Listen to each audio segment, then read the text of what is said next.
Hello everyone. तो आज हम देखेंगे हमारा सेल का थर्ड लेक्चर, जिसमें हम स्ट्रक्चर ऑफ ए सेल को डिस्कस करेंगे line by line, new NCERT. चलिए स्टार्ट करते हैं। क्या दिया गया है? You have learn that cells are organised into specialised tissues and organs and collectively perform specific functions. तो हमें पता है जो सेल्स होते हैं वो अपने आप में ग्रुप बनाकर रहते हैं जो स्पेसिफिक फंक्शंस परफॉर्म करते हैं in the body. For these cells to function as units, they must be able to interact with one another with their surroundings. तो ऐसे ही काम करने के लिए सेल्स को एक दूसरे से इंटरेक्ट करना बहुत जरूरी हो जाता है। These interactions occur at the cell boundary where substances move between the cells and their external environment. और ये इंटरेक्शंस कहाँ पर होता है? सेल के बाउंड्री पर होता है, जहाँ पर सब्सटेंस सेल से अपने बाहर की एनवायरनमेंट में चला जाता है। Even single-celled organisms exchange materials and respond to their environment through cell membrane. तो ऐसे ही सभी जो चाहे वो सिंगल सेल ऑर्गेनिज्म हो या फिर मल्टी सेल्ड ऑर्गेनिज्म हो, सभी एक ही प्रोसेस को फॉलो करके एनवायरनमेंट के थ्रू जो हमारा सेल मेम्ब्रेन है उसके मदद से ही इंटरेक्शंस या फिर नई नई एक्टिविटीज को परफॉर्म करता है। तो सेल के स्ट्रक्चर में बहुत से टॉपिक है, तो सबसे पहला टॉपिक हम आज इस वीडियो में डिस्कस करेंगे जो कि है सेल मेम्ब्रेन, यानी कि universal feature of a cell. किसी भी ऑर्गेनिज्म के अंदर तुम चले जाओ, उसके अंदर तुम्हें सेल मिलेगा, तो वहां पर एक सेल का मेम्ब्रेन भी होगा, यानी कि एक बाउंड्री।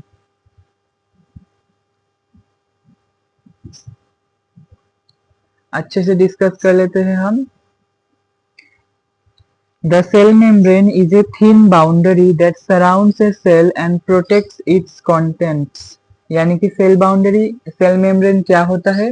सेल के चारों तरफ एक पतला सा बाउंड्री होता है जो सेल के अंदर के मटेरियल्स को प्रोटेक्ट करता है।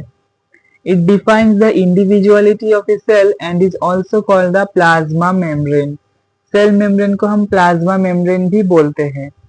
The cell membrane is selectively permeable, which means it allows some substances to pass through it while blocking others. Cell membrane को हम प्लाज्मा मेम्ब्रेन या फिर सिलेक्टिवली परमेबल मेम्ब्रेन इसलिए बोलते हैं क्योंकि ये सभी सब्सटेंसेस को सेल के अंदर और सेल के बाहर नहीं जाने देता। सिर्फ स्पेसिफिक फंक्शंस या फिर जो जरूरत की चीजें हैं उन्हीं को हम बाहर और अंदर भेजते हैं।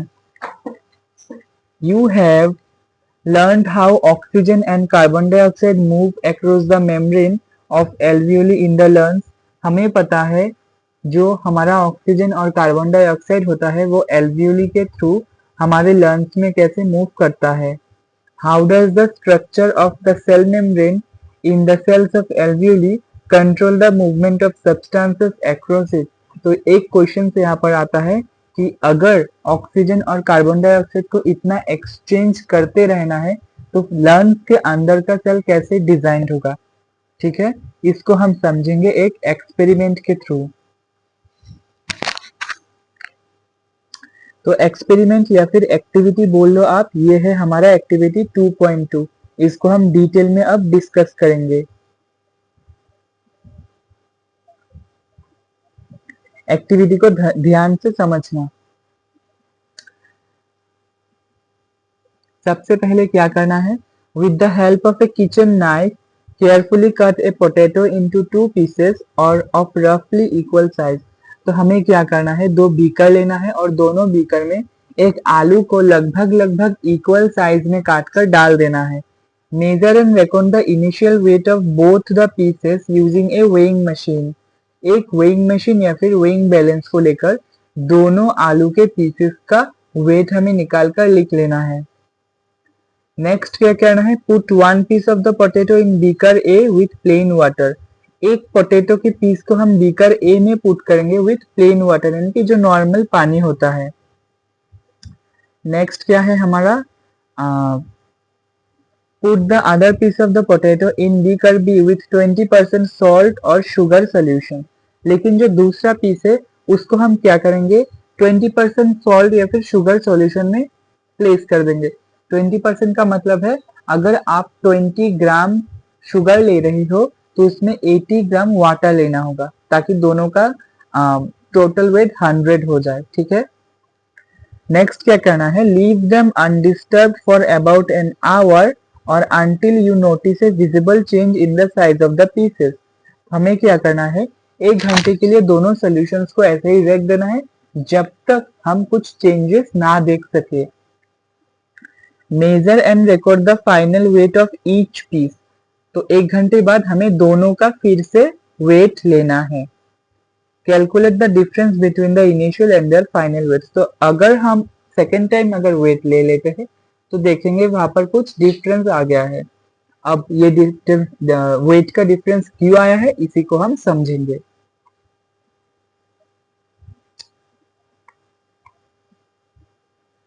तो आप क्या देखे हुए कि बीकर ए में जो पोटैटो रखा गया था वो स्वेल कर गया। स्वेल यानी कि जो पानी से फूल जाता है।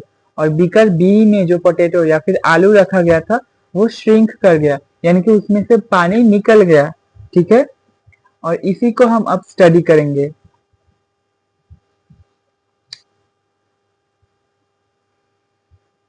व्हाट डू यू इन्फर, इस एक्टिविटी से हम क्या बोल सकते हैं। What do you expect in terms of change in their weight. The weight of the potato piece in beaker A has increased while the weight of the potato into piece B has decreased. Potato beaker A के अंदर जो आलू रखा गया था वो इसका wait बढ़ गया है क्योंकि वो स्वेल हो गया है, उसके अंदर पानी चला गया है। ठीक उसी तरह बीकर बी में जो आलू रखा गया था उसका वेट कम हो गया है यानी उसके अंदर से पानी बाहर निकल गया है। तो ऐसा क्यों हुआ है। This happens because the cell membrane allows water to move in and out of the cell but not the sugar और सॉल्ट मॉलिक्यूल्स। क्यों ऐसा इसलिए हुआ क्योंकि जो हमारा सेल मेम्ब्रेन होता है वो पानी को अंदर और बाहर जाने दे सकता है लेकिन सॉल्ट और शुगर के मॉलिक्यूल्स को नहीं देगा। Water moves from an area with more water and less solute to an area with less water and more solute until the concentration in two areas become equal. This movement of water through a selectively permeable membrane is called osmosis। तो water क्या करता है, जहां पर ज्यादा water हो इसके side से जहां पर कम वाटर हो वहां पर फ्लो करता है और इसी वाटर के फ्लो को हम क्या बोलते हैं, ऑस्मोसिस।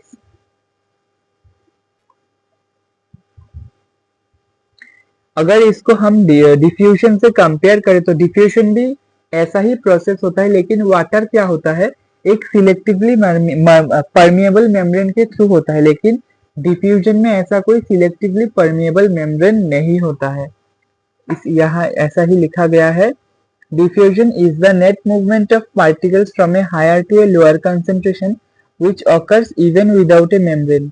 ठीक है, लेकिन ऑस्मोसिस में क्या होता है, आपका सिलेक्टिवली परमेबल मेम्ब्रेन प्रेजेंट होता है। Osmosis is the diffusion of water across a selectively permeable membrane in plants। water from the soil enters root cells by this process of osmosis। तो प्लांट्स के अंदर क्या होता है, ऑस्मोसिस प्रोसेस के जरिए ही पानी मिट्टी से रूट के अंदर चला जाता है और फिर प्लांट्स फोटोसिंथेसिस करता है। अब ऑस्मोसिस के अंदर 3 केसेस आते हैं जहां पर हम पढ़ेंगे hypertonic solution, hypotonic solution and isotonic solution.